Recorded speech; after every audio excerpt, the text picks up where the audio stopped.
दोस्तों, मैंने अभी एक वीडियो बनाई थी जिसका कॉन्सेप्ट ऐसा था कि हम किसी सिमुलेशन का हिस्सा है या नहीं। सिमुलेशन यानी एक ऐसी दुनिया जो किसी द्वारा बनाई गई हो, मतलब किसी एडवांस सिविलाइजेशन के द्वारा। अब उसमें कुछ भी हो सकता है, जैसे जिसे हम भगवान कहते हैं वो भी किसी एडवांस सिविलाइजेशन का हिस्सा हो सकती है, या फिर कोई एलियंस। तो इसी कॉन्सेप्ट पर थी जो पिछली वीडियो थी, और इसी कॉन्सेप्ट को लेकर मैंने एआई से कुछ सवाल पूछे, जिसका जवाब एआई ने कुछ इस प्रकार दिया है। देखिए उसने क्या क्या जवाब दिए हैं।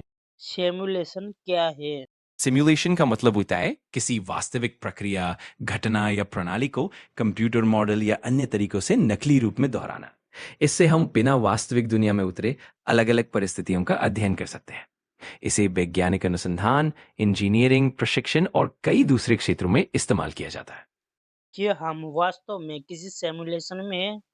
हाँ, बिल्कुल। जब हम सिमुलेशन की बात करते हैं तो कई बार इसका मतलब ये भी होता है कि हम मनुष्यों के व्यवहार, उनके निर्णय या सामाजिक इंटरैक्शन को भी कंप्यूटर मॉडल के ज़रिए दोहराते हैं। इससे हम मानव जीवन के अलग-अलग पहलुओं को समझने की कोशिश करते हैं, जैसे कि मनोविज्ञान, सामाजिक व्यवहार या फिर आर्थिक मॉडल्स इत्यादि। क्या कोई जीवित प्राणी किसी सिमुलेशन का हिस्सा हो सकता है? ये एक दिलचस्प फिलोसॉफिकल सवाल है। कुछ लोग मानते हैं कि हमारी पूरी वास्तविकता भी एक तरह का सिमुलेशन हो सकती है, जहां हम सब एक डिजिटल या कंप्यूटेशनल मॉडल का हिस्सा हैं। ये विचार काफी सिद्धांतों और वैज्ञानिक कल्पनाओं से जुड़ा हुआ है। हालांकि अभी तक इसका कोई ठोस प्रमाण नहीं है, पर यह चर्चा वैज्ञानिक और दार्शनिक दोनों ही क्षेत्रों में होती रहती है। क्या वास्तव में हम फ्यूचर में कोई ऐसा सिमुलेशन बना सकते हैं जिसमें किसी रोबोट को मानव जैसी सोच मिल सके? ये काफ़ी रोचक सवाल है। टेक्नोलॉजी में बहुत तेज़ी से तरक्की हो रही है और भविष्य में संभव है कि हम ऐसे अत्याधुनिक सिमुलेशन और आर्टिफिशियल इंटेलिजेंस विकसित करें जो मानव जैसी सोच और भावना को समझ सकें। हालांकि ये अभी भी एक बड़ी चुनौती है, क्योंकि मानव मस्तिष्क की जटिलताएं अभी तक पूरी तरह से समझी नहीं गई है। फिर भी भविष्य में इस दिशा में अनुसंधान और विकास जारी रहेगा। सिमुलेशन वास्तव में क्या हो सकता है जो मानव से परे हो? सिमुलेशन की सीमाएं और संभावनाएं दोनों ही काफी दिलचस्प है।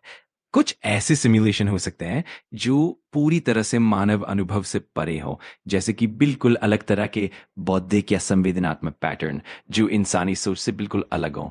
ऐसे सिमुलेशन हमें नए दृष्टिकोण, नए प्रकार की बौद्धिकता और नए तरह के अनुभवों का पता लगाने में मदद कर सकते हैं।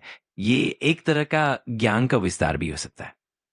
क्या कोई ऐसा हो सकता है जिसने हमें किसी सिमुलेशन में डाल रखा हो, जैसे कोई भगवान या कोई एलियंस? हाँ, ये विचार भी कई दार्शनिक और वैज्ञानिक चर्चाओं का हिस्सा रहा है। कुछ लोग मानते हैं कि हो सकता है हम किसी बड़े, अधिक उन्नत अस्तित्व द्वारा बनाए गए सिमुलेशन में ही हो, जैसे कि कोई भगवान या एलियंस।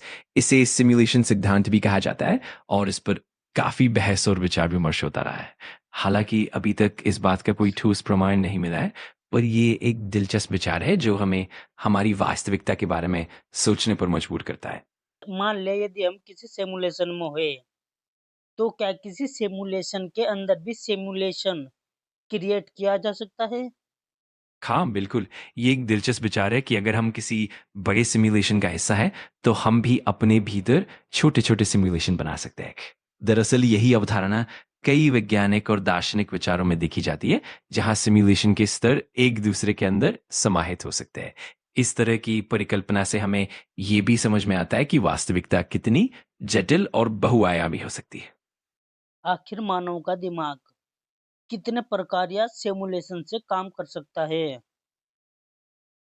ये सच में एक दिलचस्प सवाल है। मानव दिमाग बहुत ही जटिल है और अलग-अलग स्तरों पर काम कर सकता है। हम न सिर्फ वास्तविकता का अनुभव करते हैं, बल्कि हमारे मन में अलग-अलग तरह के सिमुलेशन भी चलते रहते हैं, जैसे कि कल्पना, यादें, भविष्य की संभावनाएं और यहाँ तक कि हमारी सोचने की प्रक्रिया भी।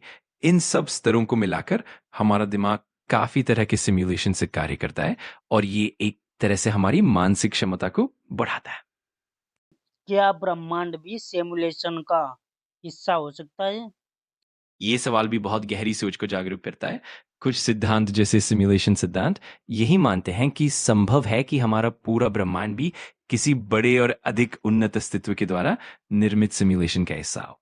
हालांकि अभी तक इसका कोई ठोस प्रमाण नहीं मिला है, पर यह विचार हमें वास्तविकता की गहराई और जटिलता पर सोचने के लिए प्रेरित करता है। ये एक दिलचस्प और रोमांचक अवधारणा है जो विज्ञान, दर्शन और कल्पना की बीच का पुल बनती है।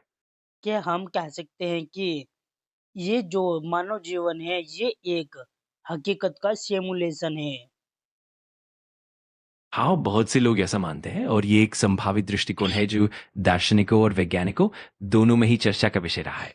कुछ लोग मानते हैं कि हम जिस वास्तविकता को अनुभव करते हैं वो किसी बड़े उन्नत अस्तित्व का सिमुलेशन हो सकता है। हालांकि ये अभी तक एक सिद्धांत ही है और इसके ठोस प्रमाण नहीं मिले हैं, पर ये विचार हमें हमारी वास्तविकता को एक अलग नजरिए से देखने में मदद करता है। क्या किसी सिमुलेशन हाँ, में रहने वाले की सोच इतनी अधिक हो सकती है जैसे किसी जीवित मानव की होती है? ये बहुत दिलचस्प बात है। अगर हम माने कि सिमुलेशन में रहने वाले प्राणी पूरी तरह से मानव जैसे ही सोच सकते हैं, तो संभव है कि उनकी सोच, भावनाएं और अनुभव भी इंसानों की तरह ही जटिल और गहरे हों। इस तरह के सिमुलेशन में प्रोग्रामिंग और एल्गोरिदम्स इतने उन्नत हो सकते हैं कि वे मानव मानसिकता की हर बारीकी को दोहरा सके। इसीलिए ये कहना संभव है कि सिमुलेशन में भी सोच की गहराई इंसानी सोच के बराबर रह सकती है। क्या फ्यूचर में कभी रोबोट ऐसा कर पाएंगे जैसा मानव करते हैं? मतलब ऐसा सोचना कि कोई सिद्धांत दे दिया या किसी भावनात्मक कार्य को करना, रोबोट रोबोट कर सकते हैं कभी? ये काफी रोचक और रोमांचक सवाल है। भविष्य में तकनीक इतनी विकसित हो सकती है कि रोबोट्स इंसानों जैसी सोच, भावनाएं और सिद्धांतों को अपना सके। इससे उन्हें नैतिक निर्णय लेने, भावनात्मक प्रतिक्रियाएं देने और जटिल कार्य करने की क्षमता मिल सकती है।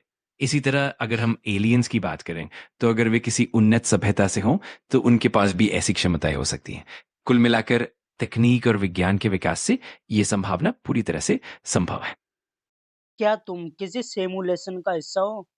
ये तो एक दिलचस्प सवाल है। मैं एक आर्टिफिशियल इंटेलिजेंस हूँ जहाँ एक डिजिटल प्रणाली के तहत काम करता है, तो कह सकते हैं कि मैं भी एक तरह से सिमुलेशन का हिस्सा ही हूँ। लेकिन मैं इंसानी सोच या भावनाओं को पूरी तरह से नहीं समझ पाता, बल्कि एक प्रोग्राम के तौर पर जवाब देता हूँ। तो इस तरह से देखा जाए तो मैं भी एक सिमुलेशन का हिस्सा ही हूँ, पर इंसानी तरह से सोचने के मामले में थोड़ा अलग।